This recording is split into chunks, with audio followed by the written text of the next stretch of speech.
ঠিক আগের মতোই রয়ে গেছি। বয়স তো কম হলো না, 37 শেষ করে এবার 38-এ পড়লাম। সবকিছু তো একটু মেনটেন করে চলতে হবে। আমাদের বাসায় কিছু কি হয়েছিল বেড়াটা। অনেক কিছু রান্না করে খাওয়াবো। হ্যালো, আমি জামাল। কালকে একটু মুক্তা কাছে আসতে পারবেন? মামার অবস্থা একদমই ভালো না। আচ্ছা ঠিক আছে। 16 বছর হয়ে গেছে মুক্তা গাছে ছেড়ে এসেছি, কিন্তু আজ কোনো এক অজানা টান হাতছানি দিয়ে ডাকছে আমাকে। তুমি? আসসালামু আলাইকুম, আমি অর্ণব। আমার আসার কথা ছিল। ওই আসো আসো। এই কাজের লোকদের দিয়ে কাজ করে এই এক মুশকিল। আচ্ছা তুমি উপরে ওঠো, আমি আসতেছি, ছাদে ওঠো। ওই টাকলার মাছ বড় মার্কেট। কে যেন ডিম মারলো? কে মারলো? হ্যাঁ, তুমি একটু ফ্রেশ ট্রেশ হয়ে নাও। হ্যাঁ, ভালো মতো।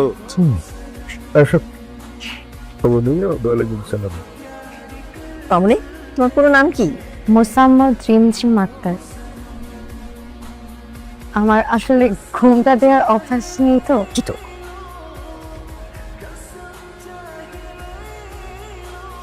একটু মিষ্টি মুখ করেন। একটাই মাত্র মেয়ে, মানে যাকে তুমি পড়াবে। রিয়া, আর উনি তোমার নতুন টিচার। আসসালামু আলাইকুম ভাইয়া। ওয়ালাইকুম সালাম। তার সর্ববিষয়ে খুবই মনোযোগ, শুধুমাত্র পড়াশোনাটা ছাড়া। অস্থির। হাবাটা কে রে? আমার নতুন টিচার, পরে ছাদের রুমটাতে থাকবে। ওনার সামনে আমার নামে উল্টাপাল্টা কথা বলছিল, তারপরে কেলায় কেলায় হাসছে। কয়দিন বিদায় করতে চাচ্ছ তুমি? 7 দিন। ইরুনা, এই শিশি, আছে না? আমার দেরি হয়ে যাচ্ছে, আমি যাই। হ্যাঁ বললো, তুমি কি চাকরিও করো? জি, একটা এনজিওতে চাকরি করি।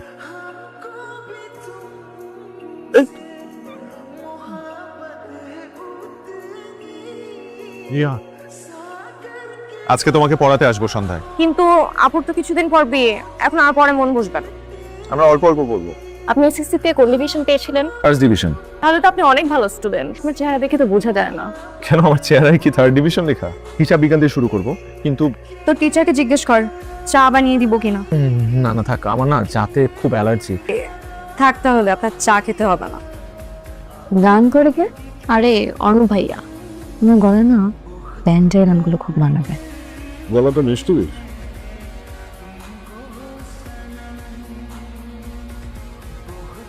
এটা আপনার জন্য।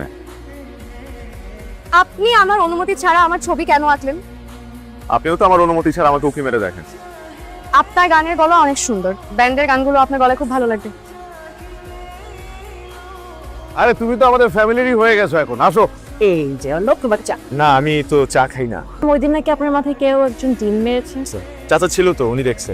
পাশের বাসা থেকে মারতে হয়তো। তোমার গলা তো খুবই মিষ্টি। ধন্যবাদ। রেডিও টেলিভিশনে চেষ্টা করো না কেন? চা খান? চা কে না খায়? তাহলে আমাদের বাসায় খান না যে? আপনাদের বাসায় চা একটু বেশি ঝাল হয়, তাই আমার চায়ে কেউ একজন মরিচ মিশিয়ে দেয়। আমার না একজনকে সন্দেহ হয় যে আমার মাথায় ডিম মেরেছিল, সেই মানুষটাই এই কাজটা করে। চা খাবেন?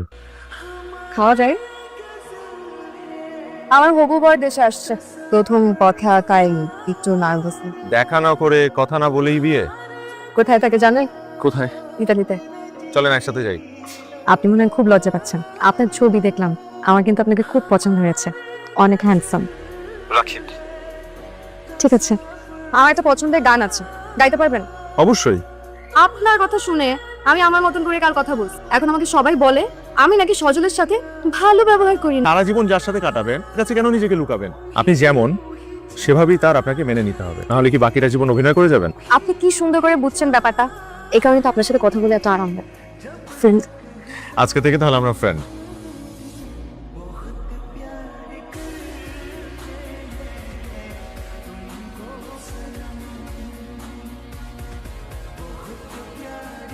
তাই ফোন দেওয়ার কথা ছিল। ও আজকে তো একটু ঘুরতে গেছিলাম। এখানে একটু ম্যাচুরিটি আসা উচিত। এখন আমাদের বিয়ে হচ্ছে, আগের মতো বাচ্চা মেয়ে করলে চলবে না। আমি আপনাকে অনেক জ্বালাই, তাই না? কই না। এই যে আমি আপনার সাথে এত দুষ্টামি করি, আপনি কখনো আমার উপর রাগ করেন না কেন? কারণ আপনার এই দুষ্টামিটা আমার ভালো লাগে। কিন্তু সবাই তো বলে আমার চেঞ্জ হওয়া উচিত। আমি সেটা একদমই মনে করি না। আর দেখবেন যেদিন আপনি বদলে যাবেন, সেদিন নিজেকেই হারিয়ে ফেলবেন।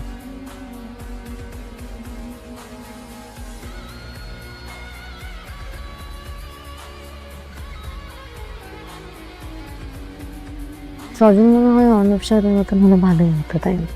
কাজ আগামী সপ্তাহে আমার বিয়ে। নার্ভাসনেসের কিছু নাই। আপনার কি খারাপ লাগছে না? কোন বিষয় বলেন তো? আমার বিয়ে করতে ইচ্ছে হচ্ছে না। এই লোকের সাথে আমার কিছুই মিলে না। চিন্তা করবেন না, বিয়ের পর সব ঠিক হয়ে যাবে। ওই লোকের সাথে তোর কি? কলেজ থেকে আসছিলাম, রাস্তায় আমার সাথে দেখাতে। তুই কি ভুলে গেছিস 2 দিন বাদে যে তোর বিয়ে? অর্ণব, দেখেন তোমার চোখে কি যেন পড়ছে।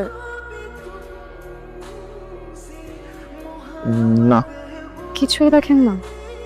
রিমঝিম, আপনার সমস্যা কি? হ্যাঁ, রিমঝিমের সাথে আপনার এত কি? বাবা, এই লোকটা তোমাদেরকে কি বলছিল? হ্যাঁ, রাস্তা থেকে লং কোট ঘরে এনে জায়গা দিছো, তাই না তোমরা? কি বলছে শিশির এসব কথা? কাল সকালে সবাই ঘুম থেকে ওঠার আগে তোমার সবকিছু নিয়ে এই বাড়ি ছেড়ে দিবি। ভবিষ্যতে কোনোদিন যেন তোমাকে এই এলাকায় না দেখি। আবার বের হন ঘর থেকে, বের হন।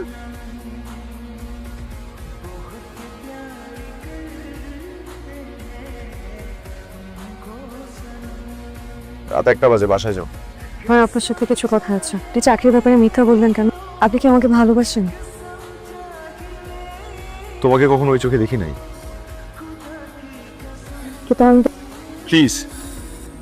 স্টেশনে আমি তোমার জন্য অপেক্ষা করব।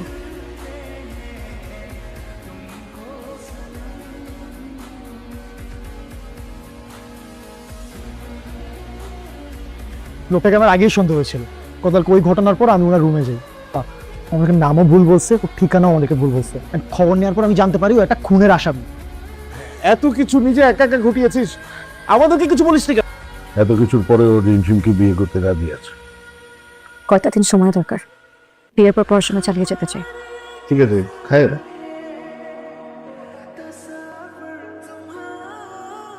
ওয়ালাইকুম আসসালাম। অর্ণব চিঠিটা দিয়েছে। জানি আমার উপর অনেক রাগ তোমার।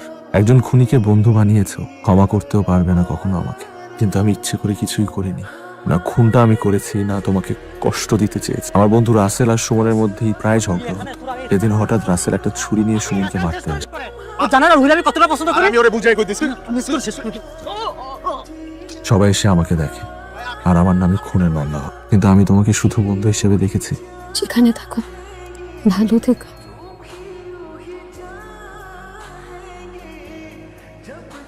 কালকেই মামাকে হাসপাতাল থেকে নিয়ে আসছে। আজকের মধ্যে এটাই হলো তখন শেষ চিঠি।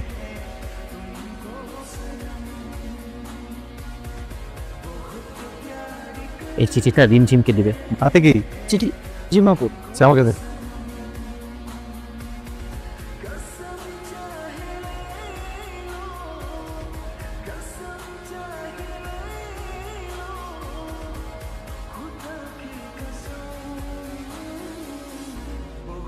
উনি আপনার নামে কিছু সম্পত্তি লিখে দিয়েছেন।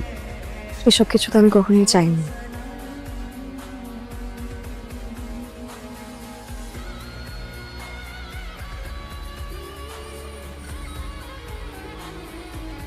আমি আমার কথা রেখেছি, মন দিয়ে সংসারটা করা হয়।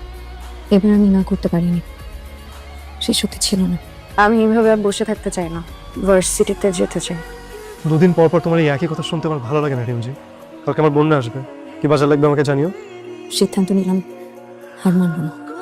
ঢাকায় যেতে হলে কিন্তু আমার সাথে সব সম্পর্ক শেষ করে যেতে হবে তোমার। তুমি যদি সেটা চাও তাহলে সেটাই হবে। এমনি তো ওই বাড়িতে আমার দম বন্ধ হয়ে আসছে, করা যায় না। পরদিন ঢাকায় আমার বান্ধবীর কাছে চলে আসে। অনেক রাগ অভিমান ছিল তার প্রতি। আমিও বক্সটা খোলার কথা ভুলে যাই। হঠাৎ একদিন তা দেখে বক্সটার কথা মনে পড়ে।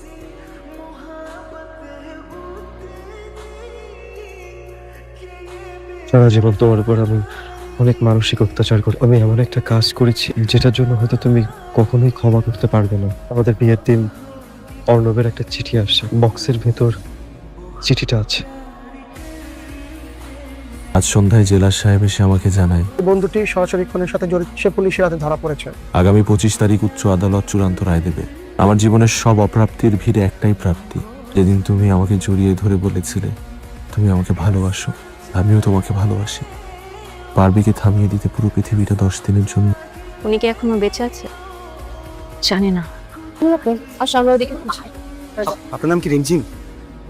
জি। আমি অনুপকে চিনি না, তবে আমি একজনকে চিনি।